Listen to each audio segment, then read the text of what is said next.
Saudara sekalian, saya minta dukungan seluruh MPR. Saya minta dukungan seluruh partai politik untuk mendukung ini demi rakyat kita, saudara sekalian. Ya. Dan saya beri peringatan. Meminta dukungan. Apakah ada orang-orang besar, orang-orang kuat, jenderal-jenderal dari manapun, apakah jenderal dari TNI atau jenderal dari polisi atau mantan jenderal, tidak ada alasan kami akan bertindak atas nama rakyat. Dan sebagai sesama pimpinan partai, saya ingatkan anggota-anggota semua partai, termasuk partai saya Gerindra, cepat-cepat kalau ada terlibat, Anda jadi justice collaborator. Anda laporan aja, karena walaupun kau Gerindra, tidak akan saya lindungi, saudara-saudara. Sehubungan dengan adanya perilaku kader partai, bukan hal-hal yang bertentangan dengan ideologi partai, serta melakukan pelanggaran konstitusi dan demokrasi, Rakernas 5 Partai menyampaikan permintaan maaf kepada seluruh rakyat Indonesia.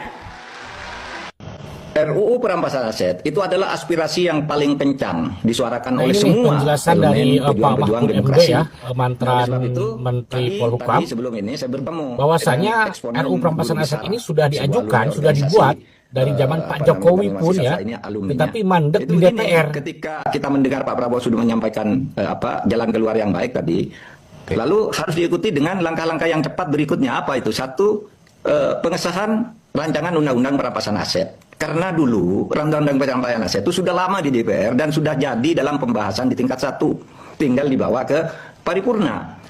Macet di sana, lalu Pak Jokowi kirim surat, saya yang menyampaikan surat itu ke DPR bertanggal 5 Mei agar segera diundangkan, dituntaskan. Itu surat Pak Jokowi tanggal 5 Mei gitu. Terus macet lagi, nggak ada tanggapan. Pak Jokowi mengatakan, Pak Mahfud, saya mau mengundang pimpinan partai karena sebenarnya kuncinya kan pimpinan partai setuju di DPR itu akan relatif mudah gitu. Kalau pimpinan partai tidak setuju juga ya terpaksa saya nanti akan mengeluarkan Perpu. Ini kata Pak Jokowi waktu itu. Tapi terus ada agenda politik konstitusional jadwal gitu. Lalu itu tertunda sampai akhirnya saya pergi dari sana sampai saya mengundur itu belum selesai. Tapi Pak sekarang Pak Prabowo kan bisa melanjutkan itu. Kalau enggak, buat ya Perpu Pak Prabowo itu sangat kuat sekarang. Kalau ada apapun diselesaikan dengan cepat, apalagi cuma kayak gini. Cepat aja pasti bulan berikutnya sudah disetujui oleh DPR. Undang-undang perampasan aset tolong didukung, Pak. Biarkan ini di mana Pak Mahfud MD ya ketika waktu itu menjabat sebagai menteri meminta DPR untuk mendorong ataupun mesahkan RUU perampasan aset ini. Pak Mahfud tanya pada kita, tolong dong undang-undang perampasan aset dijalanin. Republik di sini ini gampang Pak, saya ini lobbynya jangan di sini Pak. Ini Korea ini semua menurut bosnya masing-masing. Di sini boleh ngomong kalah Pak. Bambang Pacul ditelepon, Ibu Pacul berhenti, stop. Ini laksanakan Pak. Memang Pak Bambang Pacul ini sangat belak-belakan sekali ya. Presiden pernah nanya sama saya, pembatalan uang cuma kartal sama ini di yang mana ya? Pak harusnya yang lebih itu ketua umum partai. Uang kartal pasti DPR nangis semua. Kenapa? Terus udah Mas perampasan aset bisa, tapi DPR bukannya harus wakil bicara rakyat. dengan para ketum partai dulu. Kok kalau harus di sini minta izin ke ketua partai? Teori saya, jadi permintaan jenderal langsung saya jawab. Bambang Pacul siap kalau diperintah. Atas nama seluruh anggota dan pimpinan DPR RI. Ini kami meminta maaf. Siapa ini ketua DPR RI ya? Belum sepenuhnya dapat menjalankan tugas kami sebagai wakil rakyat. Ya meminta DPR maaf RI akan terus berbenah karena kinerja DPR-nya belum rakyat. Ya sesuai yang diharapkan oleh rakyat. Untuk terus membuka ruang komunikasi yang sehat dalam bergotong royong dalam membangun bangsa dan negara.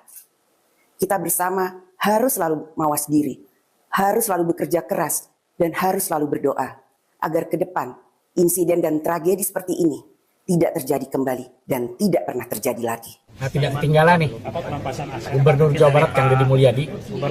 Ya, kalau saya juga sih ini, apa yang menjadi kehendak rakyat dan itu memiliki orientasi pada upaya membangun pemerintahan yang memiliki keberpihakan pada rakyat dengan prinsip transparansi, ya kita mendukung penuh. Kita mendukung penuh, spirit ini juga merupakan spirit dari masyarakat Jawa Barat. Kalian ini ya punya beberapa low hanging fruit. Low hanging fruit adalah apa-apa yang sebenarnya mudah untuk dicapai dengan effort yang tidak terlalu besar. Satu, kalian bisa mencoret satu tuntutan. Ini Kalau langsung dari PDI Denmark, Perjuangan memecat kader-kader mereka yang pernah Kak menghina Salsa, masyarakat. Sampai saat ini belum dipecat nih. yang Padahal beberapa partai-partai akhir lain ini dengan Legowo mereka udah mecat kader-kadernya. mengkritik ya Ini nggak bisa kinerja mencontreng sampai pemerintah PDI ataupun DPR. mecat kader-kader mereka. Dan kalau sampai enggak, teman-teman dari partai lain, Nasdem, Golkar, Partai Amanat Nasional, kalian mau nih ada kolega kalian yang gabut begini, Ini terus makan gaji memantau buta. ya, Ini literally Kak makan gaji Salsa buta ini. sekarang, udah digaji, dimakan, tapi nggak dikerjain. Mereka ini nih yang lagi menghambat progres dari tuntutan rakyat. PDIP, kalian tuh sedang mempertaruhkan elektabilitas kalian di tahun 2029. Kita nggak akan pernah berhenti mengkampanyekan ini. Nanti kalian bikin dangdutan, bikin hadiah-hadiah untuk masyarakatnya, diambil aja, dijogetin aja. Tapi nggak perlu dipilih. Karena kayak begini nih kelambatan cara bekerjanya, nggak punya solidaritas, tidak mendengarkan aspirasi dari masyarakat yang lain. Aku juga udah lihat ya, ternyata katanya Presiden Prabowo udah ngasih instruksi kepada Ketua DPR untuk segera mensahkan RUU perampasan aset. Oke lah, ini sebenarnya adalah kemauan kita jangka panjang. Tapi udahlah, karena kita udah muak banget, udah lakuin aja itu. Itu bisa jadi salah satu lah yang kalian contreng setidaknya. Tuh, 2 low hanging fruit ya. RUU perampasan aset sudah bertahun-tahun Bapak Mahfud dan juga rekan-rekan di KPK memperjuangkan ini. Jadi udah ada draftnya, udah diobrolin malang melintang, malah lagi disuruh untuk minta lobbynya sama ketua partai ya kan. Itu tinggal disahkan aja. Tuh udah 2 tuh low hanging fruit pecat dari PDIP. Yang kedua adalah sahkan perampasan aset. Loh, kalau dipikir-pikir kok ini biangnya PDIP lagi nih ya yang menghambat nih ya. Apa bener nih mereka sebenarnya mewakili aspirasi rakyat? Jadi kuciwa hati bos di sini. Nah ini nih momen ketika para wakil rakyat kita ya, para anggota DPR yang terhormat pada ribut ketika sedang rapat atau sedang sidang paripurna. Saya kurang paham, intinya dia ribut melihat korupsi pimpinan. Apa yang diributkan gitu loh? Tinggal nurut apa kemauan rakyat, udah nggak harus diributkan gitu loh. Kalau memang DPR mendengarkan aspirasi rakyat, mendengarkan kemauan rakyat, rakyat pun akan percaya kepada DPR ini. Tapi kalau hanya omong-omong doang mah ya, apalagi mendengar aspirasi, mendengar apresiasi ya ternyata gak usah didengar sekarang mah, tindakan nyatanya aja gitu.